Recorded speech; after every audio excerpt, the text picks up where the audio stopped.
Hey there, I'm Daniel McFadin, and I'm feeling artsy.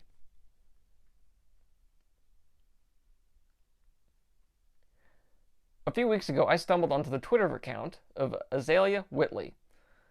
While she works in the legal field right now, she has a fine arts degree from Kansas State University, but she didn't get into NASCAR art until only a few years ago when Bubba Wallace finished second in the Daytona 500. A mother of four, Azalea is originally from Mexico. When I started interviewing her, I had no idea that she was actually an alumni of NASCAR's diversity internship program, which she took part in for 6 weeks back in 2004. So that was just one of the many surprises I had during my time talking with her. So without further ado, here's my interview with Azalea Whitley. So how did you get into NASCAR? Um, well, what happened is my husband is a professional photographer, and he went and did an assignment at Gateway back when it was just called Gateway Speedway, I think it was called, in St. Louis. Mm-hmm. And this was around 2000, 2001. It was Oh like, wow! when Jeff Gordon was like, all the legends that we today consider legends were racing. It was Yeah, so he went, and I went with him, and since he had a media pass, they just let me tag along, and they gave us both garage passes, and I just thought it was just so cool to just be there. And I don't know, it was just an Xfinity race, and I can't remember what else, but I remember Kevin Harvick won that year. It was his rookie year, so you may want to research exactly what year okay. it was, but he won a game, so it was like maybe 2001 or something like that. And and then I was just really impressed with how Kevin Harvick did, and I was really impressed that they flew him out to the Cup race the next day, wherever it was. Yeah, And I just started paying attention to Kevin after that, and because Kevin is about my age, and um, so I think that's how a lot of people are relating today to Chase Elliott. He's getting a lot of people in the sport. So it was kind of like the same for me. Like, he didn't look like, you know, not to be rude, but Dale Earnhardt Senior. He wasn't like an old guy. He was like yeah, kind of an up and coming guy. And I so I get thought, it. well, that's so cool. But then I actually had a NASCAR. I was in graduate school at the time, so there was I just heard somebody just forwarded me an email, like, said, hey, there's this NASCAR diversity internship. It's a brand new thing they're doing. They're trying Oh, to get more women involved. Um, so in minorities, and I thought, really, they're trying to get minorities in NASCAR? Like, oh that's wow. crazy that they would actually start this program to, be proactive, because the sport was growing so well. And so it said it was open to graduate students. A lot of internships are only open to undergrads, but it was open to graduate students. And it's highly competitive. You have to have a certain GPA. You had to be like really involved in your campus. You had to be a student leader. So I applied for one of the internships, and I got one of them. And it was there was I asked them, how many openings were there, and they said, I think there were about 30 openings that summer, and there were about 500 applicants. Oh wow. And I thought, well, if all of us were highly qualified, if all of us had to have like a certain GPA and all this, all these requirements, how was I chosen? Well, how did you guys pick me? Because I went through this long interview process. I had to meet with people, and they said, well, you just seem really excited about the sport. You just seem to be like really into it. We just like how excited you were about it. So that's why I was chosen. And So yeah, I was one of the very first interns. And wow.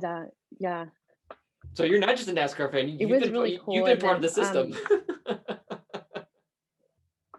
I am, I used to tell my husband, NASCAR spent thousands of dollars on me. They gave me a paid internship. They subsidized my apartment. They gave me a stipend for an apartment. They flew me to out there. They flew me to the Daytona 5. No, not the 500. The one in the summer, the Yeah, the Oh, 400 okay. in the summer race. They flew all the interns, and again, it was the same thing. They put us up in hotels, they picked us up everywhere, they shuttled us everywhere. But then after that, my husband, I told my husband, well, if I want to pursue a career in NASCAR, I have to move to either Charlotte or Daytona. I can't stay in Kansas City, you know. But my husband said, well, I really like my job. Our family's here.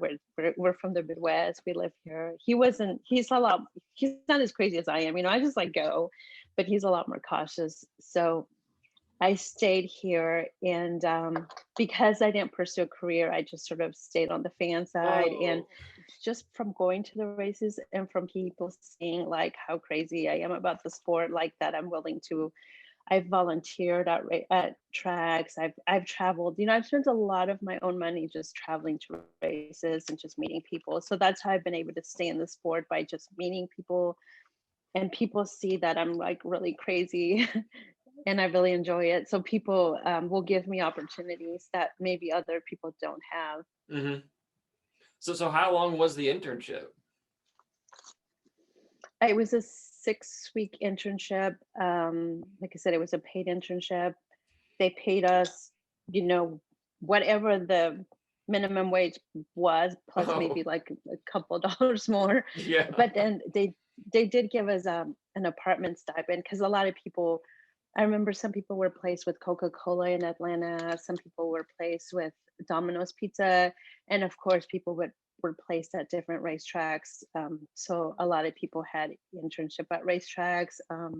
So where were you at? I think I was at what was then called NASCAR Speed Park, which is in St. Louis, and I don't remember hearing about so that.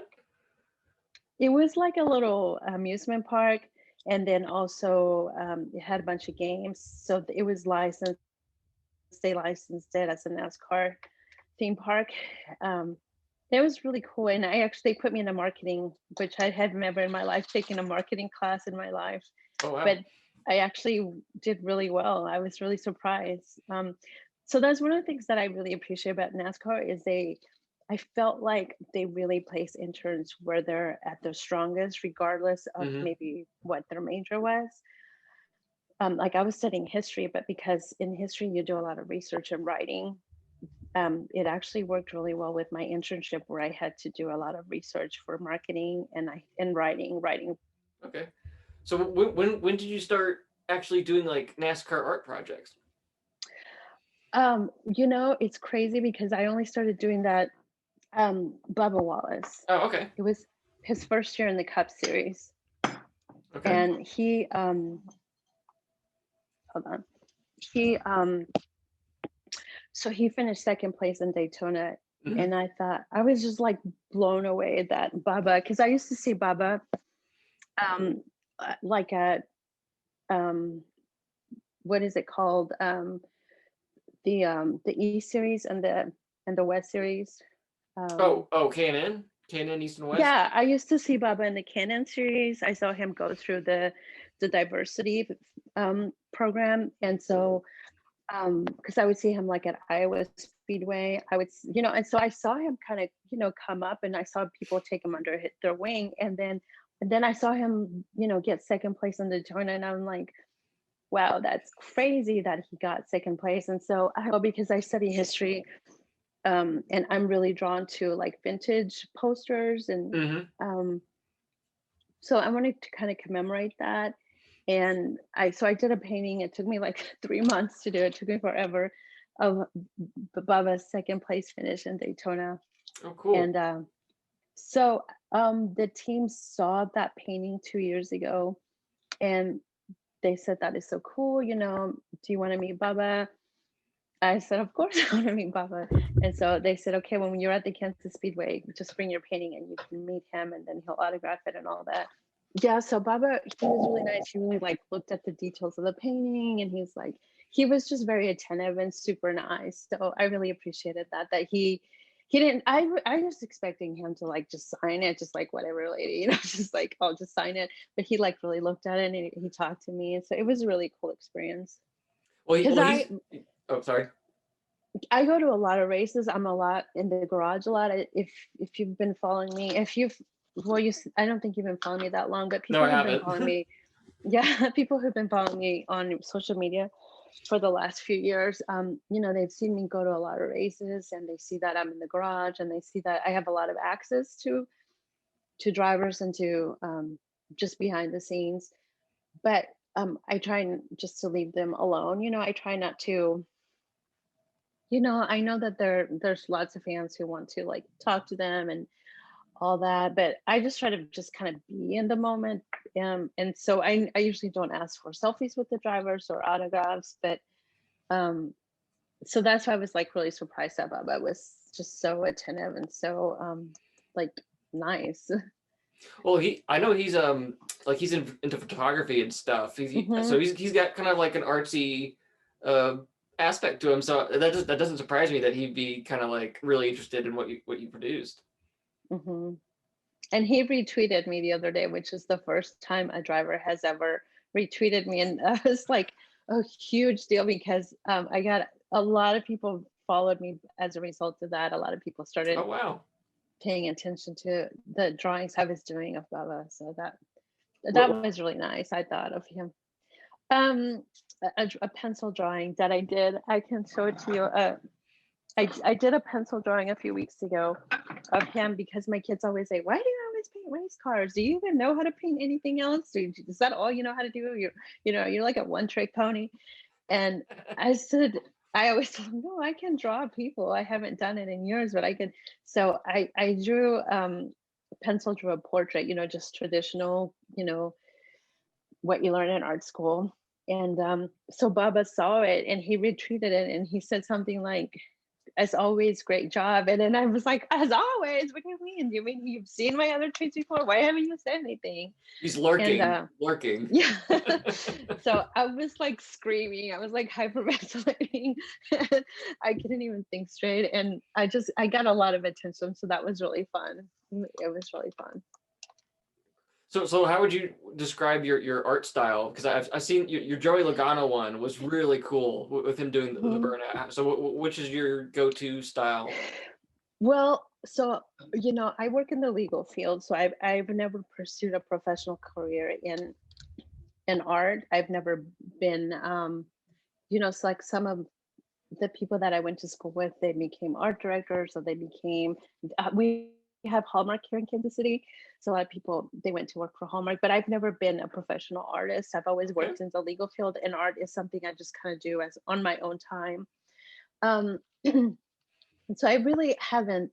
So ever since I did that Baba painting a couple of years ago, I'm still sort of trying to work on my style. I'm still kind of relearning what I learned back in art school, and I'm still trying to work on my own style. But um, I always thought I would have these like cool, like very brushy kind of paintings, very like dynamic.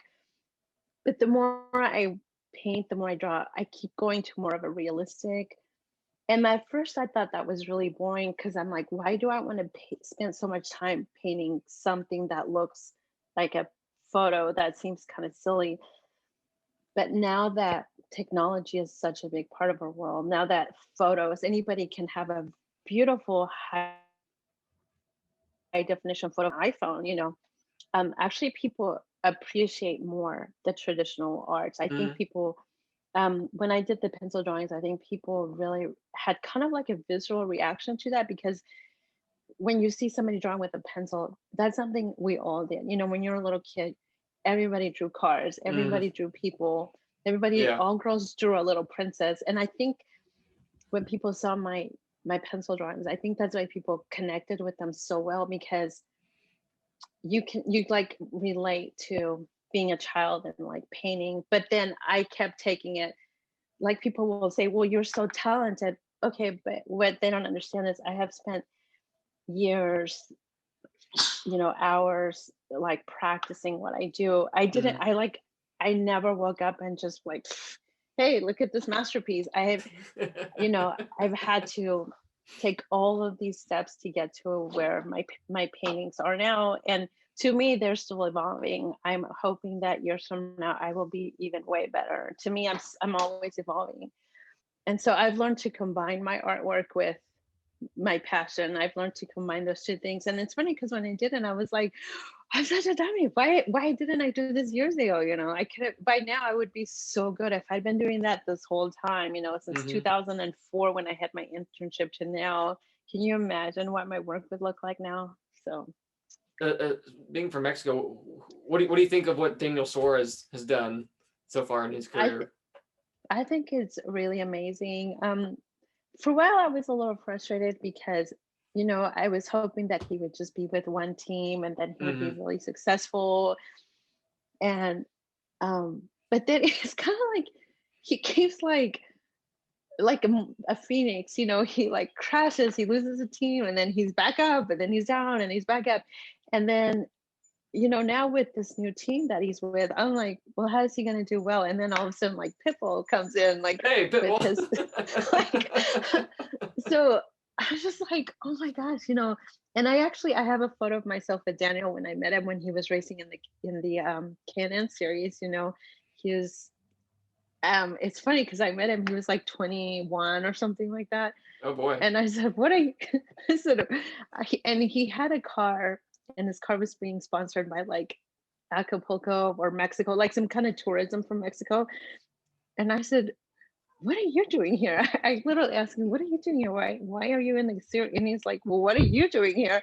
And I said, well, I'm looking for a job in NASCAR. And he's like, well, I'm racing. I'm trying to get up in the race. And so it's funny that we both asked each other the same question, like, what are you doing? So yeah, I've been around Daniel for quite, his whole racing career. I just think he's a perfect example of just what hard work will get you in the sport. You have to constantly, you can never ever take anything for granted. You can never take that you're going to have a ride the next year for granted. You may not have a ride, whether it's something you did or just your team wants to go to a different sport. I just think it's almost like he's just showing us a different way of doing things, What was your perspective on everything that happened last year with NASCAR and the links it went to in order to open the gates to being more appealing to minority communities? So the year before that, I was really on Twitter, but then I would just see so much negativity, like everything. People just complain about everything online. Now this is online. I'm just talking about online. So online people were just constantly complaining. Nothing was good enough. Everything was wrong. And so I just got so tired of the pessimism. And so this last year, I kind of just sort of took a little bit of a break.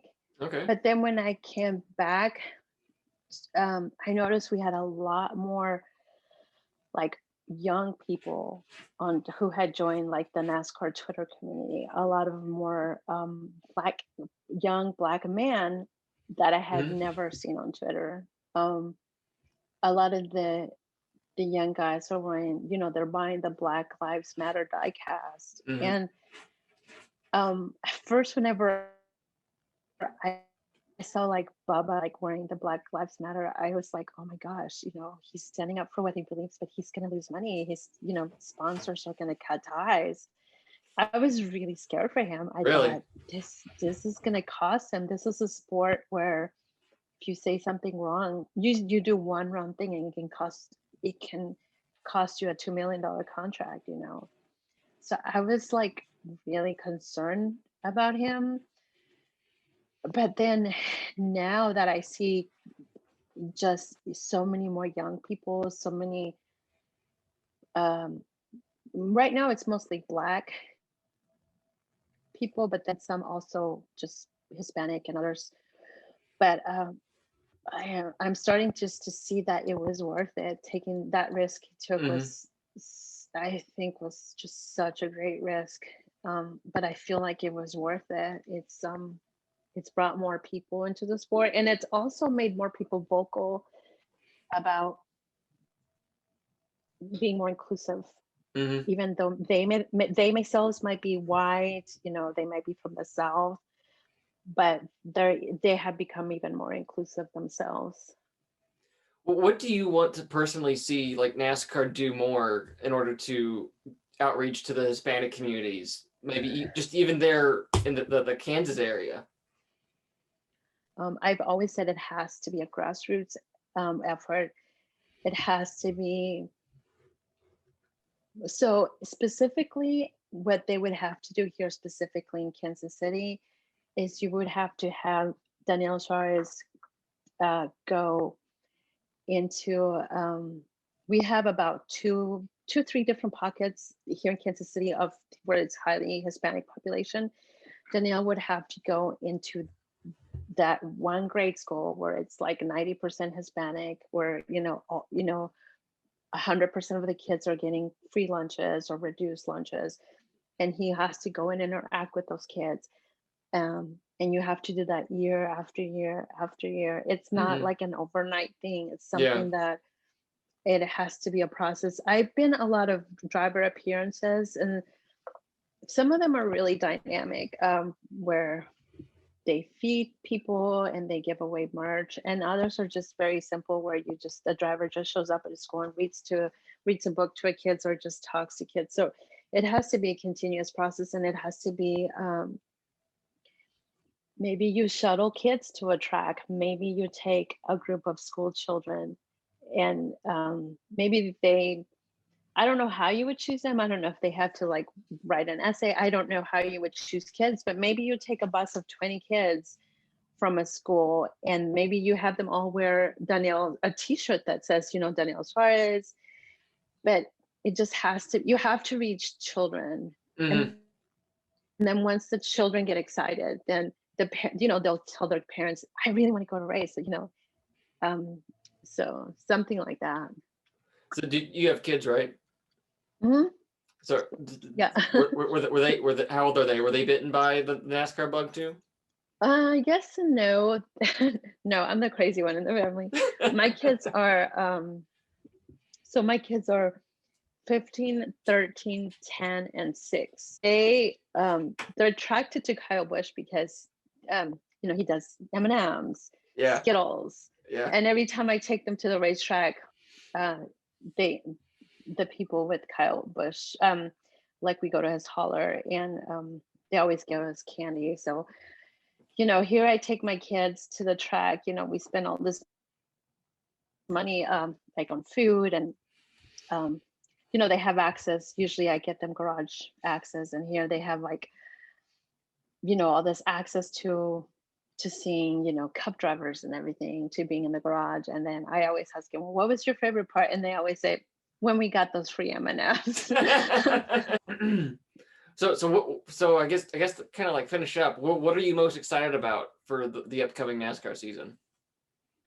There's just so many changes. There's a lot of changes going on right now.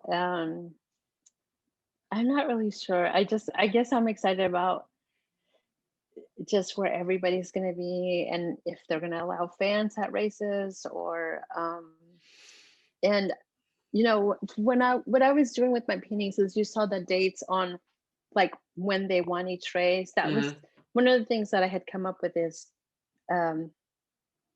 maybe painting the winner every week. But because, like I said, I work, I have a family, it's very difficult for me to actually every week do it. So I don't know what I'm going to do about my art. I'm still, like I said, I'm constantly evolving. I'm constantly doing new things. But I don't know. I'm just definitely excited about what Daniel Suarez is going to do. I'm definitely excited about what Bubba Wallace. Those are the two that I'm really watching, that I really want to pay attention to. Yeah, that's it. I hope you enjoyed my interview with Azalea. I had a great time talking to her, and I hope to talk to her again throughout the year. You can find the products that she's painted on her Etsy page, and you can also follow her on Twitter. I've included links to both in the bio of this video. That is this week's episode of Dropping the Hammer with Daniel McFadin. Again, you can follow me at twitter.com/Daniel McFadin, also patreon.com/Daniel McFadin, and if you care, instagram.com at Daniel McFadin. Next Monday, I will be able to share some cool news for me about where I will be doing some NASCAR riding this year. I look forward to being able to share that. Also, next month, I do have a story in Speed Sport Magazine on Trackhouse Racing that will be published, so if you can, please seek that out so you can read it. The interviews for my next 2 episodes of Dropping the Hammer are already set. Next week's will feature an interview with Chip Ganassi Racing's Ross Chastain, the latest driver in the number 42 Chevrolet.